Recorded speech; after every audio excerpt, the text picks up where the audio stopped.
Welcome back, ladies and gentlemen, my fellow toaster strools. Back to the channel. This is your host with the most, A.K.A. Also known as Nelson. And today, I'm going to do a little something different for you guys. Now, for those who are familiar with my sus series that I occasionally release here and there, I talk about discussions based on subjects that, where they pose the question, is it or are such subjects sus? And today, I'm going to try something a little different because I was just getting ready to walk outside, get my daily exercise in. And I thought to myself, well, you know what? Unfortunately, usually when I go walking, I like to take you guys with me if I could. But unfortunately, because, it's just stuff in the neighborhood, just make it to where it's kind of a little difficult for me. So I said to myself, well, you know what? Surely I can show you guys a little bit of something that I typically do to help with my physical health, and improving it and what have you. So today we're going to do another episode of the sus series while doing some exercises, primarily upper body. Even though, before we do all that, let me go give my quick disclaimers real quick. And also, just so you guys know what weights I'm going to be used, I'm going to kind of alternate. So this weight is, if I'm showing it to y'all right, this is 3 pounds. Now, granted, just so you're probably wondering, I can surely do more than 3 pounds. That's why I said these are going to be warm-ups. Because, unfortunately, I don't have, more weighted dumbbells and whatnot in my possession at the moment. So what I'm going to do more so is going to use these big water jugs. But I'm going to use these more towards the end. But that's just give y'all a quick synopsis of typically what I'm going to utilize in terms of, strengthening my upper body. And also, y'all, a little quick tidbit. When you're exercising, make sure you're also holding in place your abdomen. So that's helping working your core as well. So y'all understand that. But anyhow, for today, hold up, y'all. We gotta stretch. Again, let me give you guys another quick disclaimer. Stay hydrated, y'all, okay? And also, if you happen to be someone who typically likes to keep water around you when you're exercising, I'm pretty sure I shouldn't have to necessarily say this, but for those who don't often do it, you don't want to drink a lot of water back to back when you're exercising. You probably want to take little sips and what have you.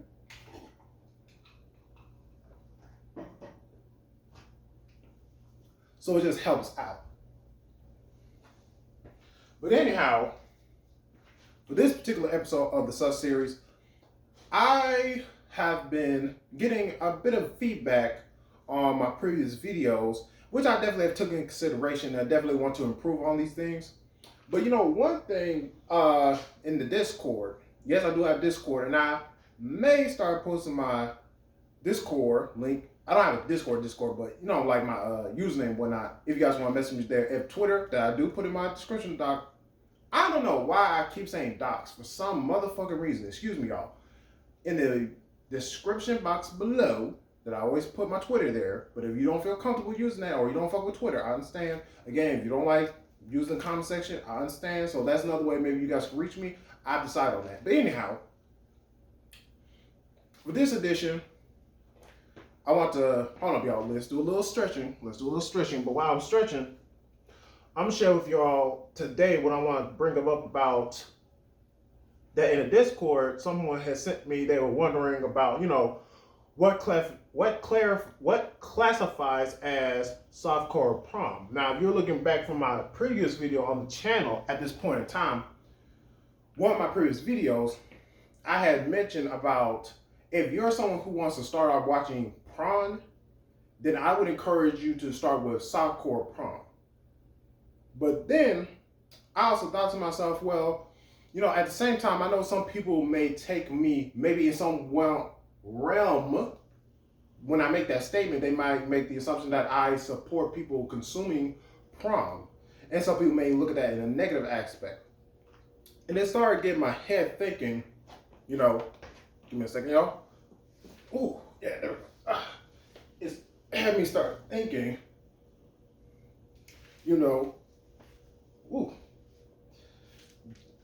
is prom really sus? And I've been thinking about this really about a good portion of the day. Because I've been trying to figure out, where my head would land on that particular subject or in the discussion. Because on one hand, I would say that prom is sus, but then on the other hand, it's not. And then I came to this particular conclusion, and I want to discuss it with you guys, and you can help me maybe finalize my thoughts on it. Because I would say, as of right now, Pron to me is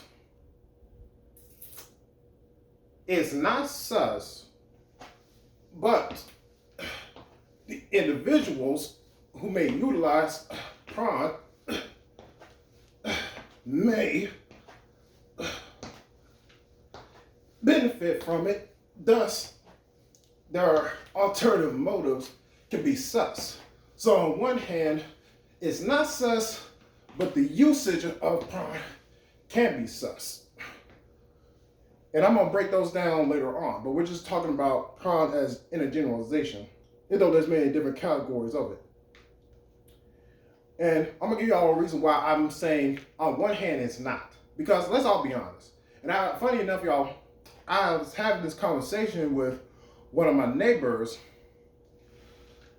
a few days ago, and I had told her that something, hold up, y'all. See, when I do exercises that make me have to move my sleeves a lot, I personally like to roll them up because, I don't know, it just personally bothers me. That's just me personally. All right? But get that out of the way. I was telling my neighbor the other day that it boggles my mind why, even to this day, for as long as the concept of, sex sells, you would think at some point in time we would finally come to the realization that, yes, we want to uphold certain morals, certain morals and virtues and whatnot in our societies. That makes sense, right? I'm not going to blame you for that. My problem becomes this. When we choose to uphold these things on paper, but when it comes to the reality of actually putting them into play or putting them into work, we falter in ways, to me, that's very hypocritical. Now, this is my thing when it comes to prom. Now, some people can argue we shouldn't have it. It is a danger to the children. It is very disillusional to what actually happens when you're having intercourse or sex. And to an extent, I do agree to that. But then, I also would say, let's be honest, what's the alternative? The alternative that a lot of people get. Because let's be honest. Now, I don't know about you guys, ladies and gentlemen, my toes shoes out there, but I can honestly say that when it came to my sex education, I'm not going to say it was terrible. It wasn't. But was it the best that I could have received back in my day? Let me come a little closer. I wouldn't say so. Because here's the thing. When it comes to sex education, primarily, let's say from a curricular or say from an academic standpoint, it misses the mark, in my opinion, or from my observation, to put it more simply like that it takes away the notion of, again, intimacy. Because that's a major part about sex. That intimacy level that you can't, granted, you can explain it in a book if you want to, but that kind of material you don't often find, again, in the curricular of high schools or whatnot. Even if, let's say, to some extent, universities, colleges, and that's a major part about these things that, to me, were not taken into account when it comes to these, to some of the questions that comes into sex education. That I do agree, and I'll say this on this point, y'all. I do agree that there are certain things that shouldn't necessarily have to be taught in school to an extent, but then for some of the parents out there that feel like, oh, you shouldn't have to teach that to my child, I can teach that to my child perfectly okay on my own. The thing is, like, realistically, how much time in the day do you really have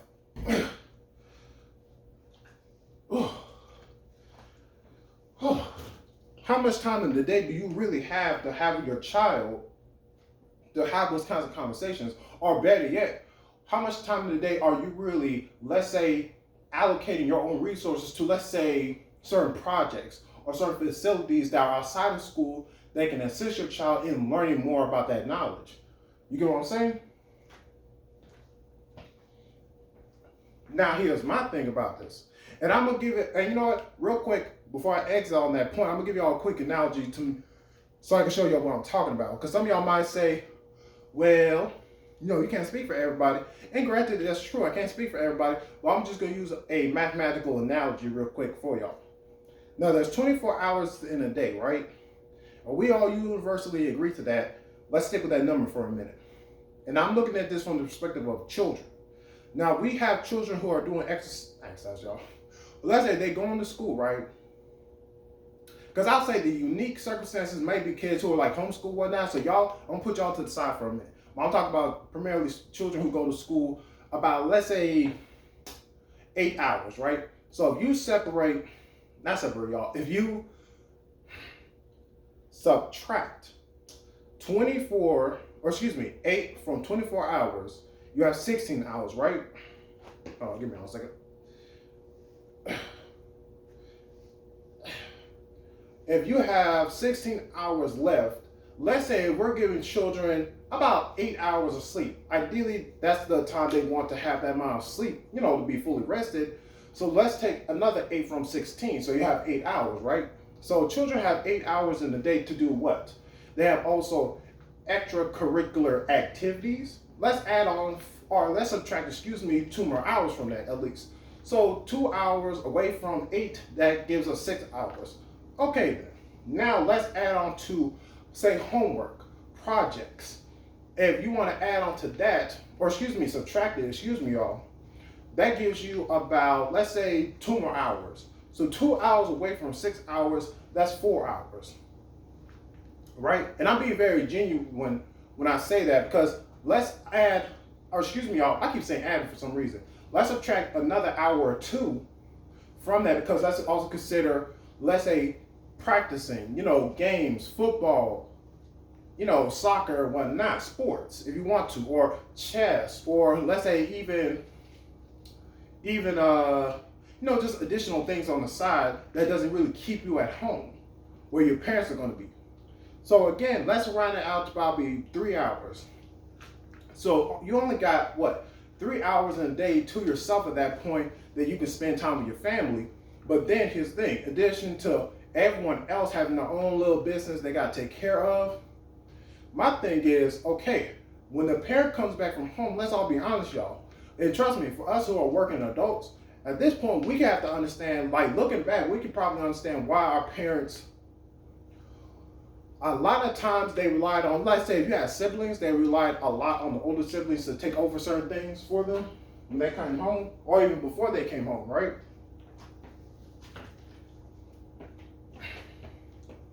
And so, this is the thing for me, is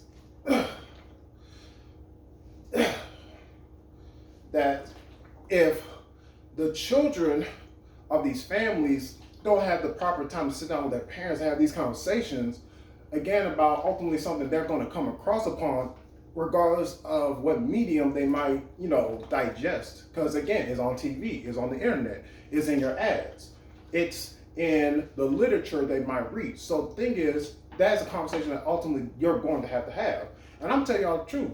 Like when it came to me and my parents, I'm telling y'all the God honest truth. Neither of my parents ever talked to me about sex. Not one time. Or I don't recall having that conversation at any point in my life. Now, maybe they make subtle hints and nods about certain things that they would, let's say, make the assumption that at this point I would learn. But for me, I personally, I'm gonna do that later. But again, I'm not gonna say that, again, I was better off necessarily for it. Because, what I would have appreciated is, say, my mom, like, say, for example, I'm gonna give y'all an example. Because to me, talking about condoms or talking about contraceptives, to me, is not having that discussion or having that conversation. So I personally wouldn't count it. Even though, yes, it does retain to sex education, but again, I'm talking about in the realm of intimacy. That's what I'm talking about. We don't have that kind of discussion with our parents like that, right? Like this. And so my thing is, again, Pron has its place in society where it shows that sense of intimacy that, again, if we're not having it in the schoolyard, not schoolyard, you know what I'm trying to say, y'all, in the classroom with teachers that you can trust to divulge that kind of information, then to me, you're being disingenuous to those who consume that particular product. Because at the end of the day, Pron is a product that at the end of the day, y'all, is going to have its marketplace. In fact, let's all be honest here, and I'm going to end the video on this point, right? Let me get this last bit of exercise in here before I go walking. Now, this is the thing. Everything has its marketplace in the world. Now, regardless if you like to admit it or not, that is the way of the world. And it may have to be like that. Like, for example, you take the black market. It's evolved over time to where it's much more digital. But best believe, there are plenty of shit on the black market a lot of us don't fuck with. But guess what? If there's someone who's willing to pay for it, there's someone willing to provide for it. And I hate to have to say that. And I'm going to give you all an example of what I mean by that. Like, in fact, think about it like this. The moment that I'm recording this video, or the moment you're watching this video, it is most likely that somewhere in the world, there's a child being taken advantage of. I'll say that. And y'all know what context I mean by that. And the thing is this. Am I in proximity to help that child and get them out of that kind of situation? Unfortunately, y'all, I'm not. So the thing is this. I ultimately have to come to realize that every moment that, I'm in my house, or I'm taking a shower, or if I'm doing my exercise, I'm walking outside, I can't be there 24/7 to save everybody from these things. You get what I'm saying? So yes, you may not be someone who's the advocate for Pron, but here's the thing. For me personally, y'all, the end goal, I would say, if it was up to me, right? If it was up to me, I would put it like this. I would prefer that if we're going to have these adult entertainment industries within our own borders, I would just say, I think reasonably enough, that can be rules and regulations that can protect the employer and the employee and the consumer. That keeps people from, y'all. I know y'all probably can see sweat, but it's building up. But in my thoughts on this, surely there can be, rules and regulations that can keep both of the consumer of said product and the provider of said product in a way where no one, for the most part, is going to get hurt. Now, granted, if someone does get hurt, we have the means to where it can be dealt with in a clean fashion. In a legal sense, at least. But that's just personally me. But you know what? Let me finish these real quick, y'all.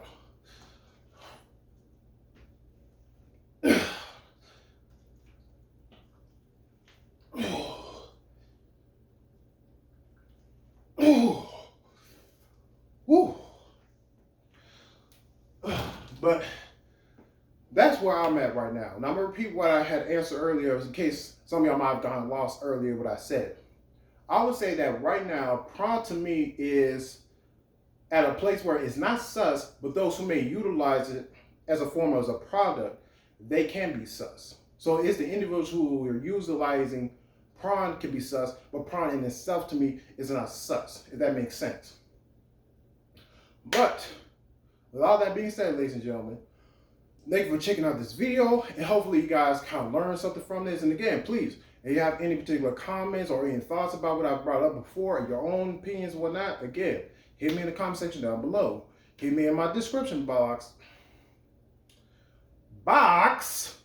down below, okay, where it will have my Twitter and maybe my discount.